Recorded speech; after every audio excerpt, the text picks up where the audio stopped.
Si Lando ay isang batikang sabungero mula sa bayan ng San Rafael.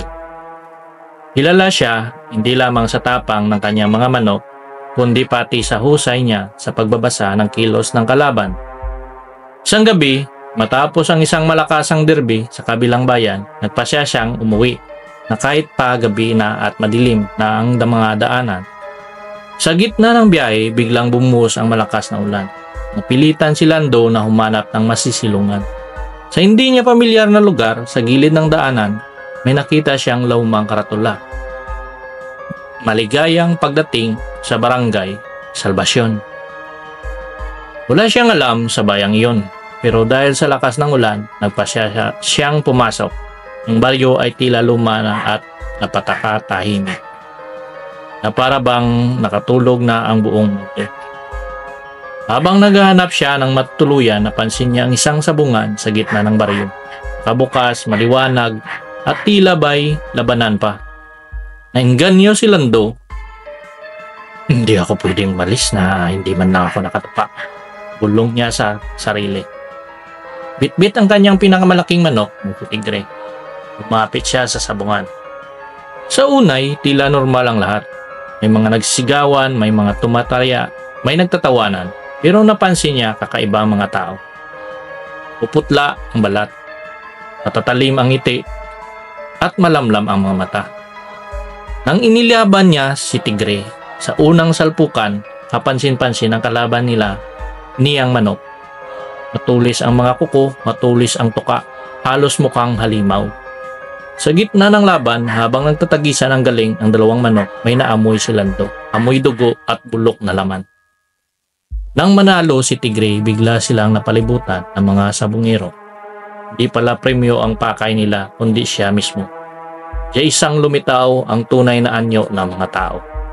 Mahaba ang mga kuko, lumabas ang mahabang dila at ang matay nagbabaga sa gutom. Nasaan sila? Ulalas ni Lando. Mabilis siyang tumakbo, karga si tigre, habang sinusundan siya ng mga aswang. Pinamit niya ang matalas ng tare ng kanyang manok bilang sandata.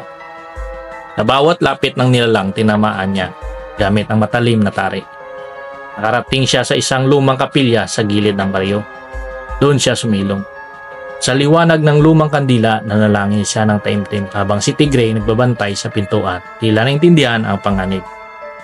Hanggang sa pagsikat ng araw, hindi tumigil ang mga aswang sa paglibot sa paligid ng kapilya. Pero nang bumungad ang unang sinag ng araw, nasitakbuhan silang lahat at ang baryo ay tila naglaho na parang bula. Pagkalipas ng maraming oras, nakalabas din si Lando at si tigre. Nang lumingon siya sa dinaanan nila, wala ng barangay Salvacion. Parang hindi kailanman umiiral.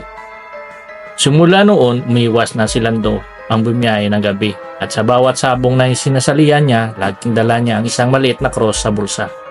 Bilang palaala, gabing muntik siyang matuka, hindi lang manok kundi ng mga aswang. Pagkalipas ng ilang linggo, matapos ang kanyang bangungot sa barangay Salvacion, akala ni Lando ay tapos na ang lahat. Bumalik siya sa normal na buhay, sabong dito, sabong doon, at si tigre ay lalong naging alamat ng mga laban dahil sa galing at tapang nito. Pero isang gabi, habang naglilinis siya ng kulungan ng kanyang mga manok, may napansin siyang kaiba. Isa sa kanyang mga manok ay namatay ng walang sugat. Ngunit may dalawang maliit na butas sa liig, parang tinusok ng matulis ng ngipin. Pinalibutan si Lando. Muling dumating ang alaala ng Salvacion. Ang mga mata ng mga pangil ay mabahong hininga ng mga aswang. Ilang gabi pa ang lumipas, lalong dumami ang mga insidente ng mga alagang manok niya ay nagkakamatayan. Ang anino sa paligid ang kanyang bakuran at mga sigaw ng kalagitnaan ng gabi, walang makitang pinagmulan kahit si tigre, na dating matatag at mabangis ay tila natatakot at ayaw nang lumabas ng kulungan. Hanggang isang gabi may kumatok sa kanyang pinto. Pagbukas niya, isang matandang babae ang bumungad, payat, kuba, may suot na itim na bilo, nakatitig ito kay Lando ng diretso, malamig at mabigat ang mata. Ikaw ang sabingerong lumabak ng kasunduan, bulong ng matanda.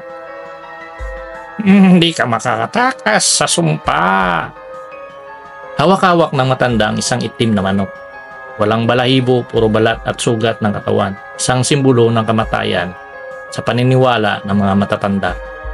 Bago pa makagalaw si Lando, biglang naglahong matanda na parang usok. Kinabukasan, hindi na makalaban si Tigre. Nanlamig ito, hindi na kumikibo. Halos parang may nagpapahina sa kaluluwa ng kanyang pinakamahal na manok. Nagdesisyon si Lando na humingi ng tulong sa isang matandang albureyo sa kabilang bayan. Doon niya nalaman ang matinding katotohanan. Ang Barangay Salvacion, anin ng albureyo, ay hindi isang ordinaryong lugar. Isang puok ng mga nilalang na pinagbawalang gambalain ang kanilang katahimikan. Bawat dumapo doon at magtagumpay ay kakaibat na sumpa. Bubuksan ang pintuan ng gabi para sa mga aswang na susundan ka kahit saan ka mapunta.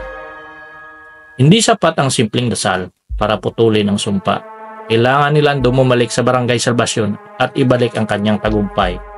Ang panalo ni Tigre sa pamagitan ng isang laban, hindi laban ng manok, kundi laban ng buhay at kaluluwa. At kung matalo siya, hindi lamang siya ang mawala, hindi lahat ng mahal niya.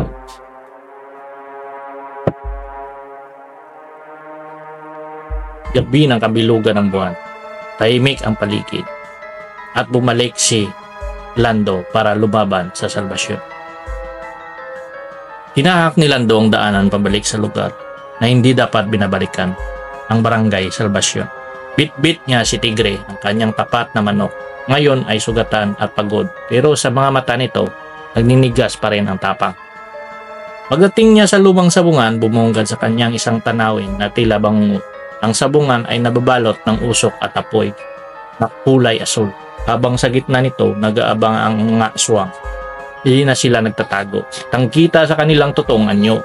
Mahaba ang kuko, mapupula ang mga mata at ang ngiti nila ay puno ng pananabik sa dugo. Mula sa pagkalagitna ng sabungan, isang dambuhalang manok ang lumitaw. Itim ang balahibo, pulang-pulang mata at sa bawat pitik ng pakpak ay nanginginig ang lupa. Ito ang manok ng kadiliman, ng tagapagbantay ng sumpa. Lumapit ang isang matandang babae, ang parehong matanda ang bisita noon sa bahay ni Lando. Sa boses nitong puno ng galit, mamigas siya ng salitang malamig na parang hangin sa simenteryo. Labanan mo siya sa bangero! Dito matatapos ang lahat o dito ka magwawakas.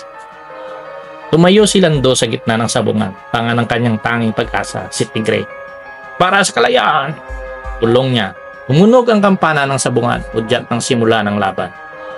Sa unang salpukan, umatake agad ang manok ng kadiliman. Mabilis, mabangis at halos hindi makita sa bilis ng galaw. Tinamaan si Tigre sa balikat, ngunit hindi ito umatras. Gamit ang kanyang bilis, umiwas si Tigre at umalikwas ng isang matalim na sipa.